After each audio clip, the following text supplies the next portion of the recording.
Law set విద్యార్థులందరికీ శుభవార్త. చాలా డేస్ నుండి కాలేజ్ అడ్మిషన్ ప్రాసెస్ ఎప్పుడు స్టార్ట్ అవుతాయని మీ అందరితో పాటు నేను కూడా వెయిట్ చేస్తున్నానండి. సో మనకి ఆ వెయిటింగ్ పీరియడ్ అనేది అయిపోయింది. ఈరోజు మనకు వచ్చిన అప్డేట్ ప్రకారం అవేంటో డీటెయిల్స్ మనం తెలుసుకుందాం. సో మనకి ఆన్లైన్ ప్రాసెస్ అంతా ఆగస్ట్ 4th నుంచి 14th నుంచి 14th వరకు నడుస్తాయండి ఆన్లైన్ రిజిస్ట్రేషన్స్. సో మనకి ఆగస్ట్ 4 నుంచి ఆగస్ట్ 10th వరకు ఆన్లైన్ రిజిస్ట్రేషన్స్ చేసుకోవాలి. అండ్ సర్టిఫికేట్ వెరిఫికేషన్స్ మాత్రం ఆగస్ట్ 11th నుంచి 14th వరకు అవుతుందండి. And selected student list after verification, selected student list 15th రోజు వాళ్ళు రిలీజ్ చేస్తారు. అండ్ మనం వెబ్ ఆప్షన్స్ ఎప్పుడు పెట్టుకోవాలంటే ఆగస్ట్ 16th నుంచి 17th వరకు. అండ్ అందులో వెబ్ ఆప్షన్స్ని కూడా ఎడిట్ చేసుకోవడానికి ఛాన్స్ మనకి ఆగస్ట్ 18th రోజు ఇస్తారు.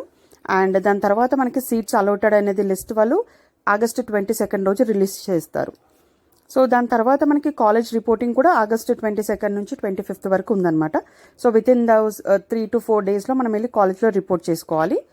సో అయిపోయిందంటే అక్కడికి ప్రాసెస్ డేట్స్ అనేవి అన్నీ రివీల్ అయిపోయాయి కాబట్టి మనము అన్ని సర్టిఫికేట్స్ అన్ని రెడీగా పెట్టుకుంటే మనం కౌన్సిలింగ్కి అప్లై చేసుకోవచ్చు అనమాట. సో మనకి ఏమేమి సర్టిఫికేట్స్ కావాలనేది మ్యాక్సిమంగా నాకు తెలిసినంత వరకు నేను పెట్టానండి. సో మనకి ఎలాగైనా అప్డేట్ వస్తుంది ఇంకేమేమి కావాలనేది. సో నాకు తెలిసినంత వరకు మనకు నార్మల్గా అన్ని సర్టిఫికేట్స్ కావాల్సి వస్తుంది.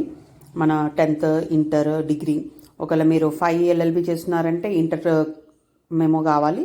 అండ్ ఈవెన్ దాని టీసీ అండ్ బోనఫైడ్ కావాలి.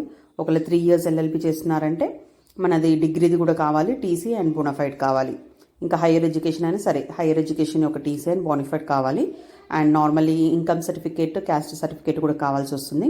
రెసిడెన్షియల్ సర్టిఫికేట్ అంటే ఒకవేళ మీరు ఇక్కడ చదువుకోకపోతే, ఇక్కడ ఈ నేటివ్ పీపుల్ కాకపోతే మీకు రెసిడెన్స్ సర్టిఫికేట్ ఒకటి తీసుకోవాల్సి వస్తుంది. అండ్ ఈడబ్ల్యూఎస్ సర్టిఫికేట్ అనమాట. సో వీకర్ సెక్షన్ వాళ్ళని ఉంటుంది కదా ఓసీ వాళ్ళకి. సో వాళ్ళు అలా ఉంటే మీరు అది కూడా తీసుకొని పెట్టుకోవాలి సర్టిఫికేట్స్. సో మ్యాక్సిమం ఇవే ఉంటాయండి సర్టిఫికేట్స్ అయితే. సో మనకి ఎలా అయినా అప్డేట్ వస్తుంది. ఇప్పుడు ఆగస్ట్ 4th అని అంటున్నారు కాబట్టి సో అంతలోపు మనకి ఎలా అయినా వాళ్ళు వెబ్సైట్లో రిలీజ్ చేస్తారు. సో ఇవైతే మ్యాక్సిమం మనకు కావాల్సిన సర్టిఫికేట్స్. ఇవన్నీ మనం రెడీగా పెట్టుకుని స్కాన్ చేసి పెట్టుకోవాలండి. ఎప్పుడు అయితే రిజిస్ట్రేషన్ స్టార్ట్ అవుతుందో అప్పుడు మనం ఆన్లైన్లో అప్లై చేసుకోవడానికి ఉంటుంది. సో ఐ హోప్ మీరు అందరు కూడా మన డాక్యుమెంట్స్తో రెడీగా ఉంటున్నారు అనుకుంటున్నాను. సో మంచి కాలేజెస్ని ఇప్పుడు మీరు లిస్ట్ అవుట్ చేసి పెట్టుకోండి. ఏమేమి కాలేజెస్ ఉన్నా అంటే అది కూడా నేను ఒక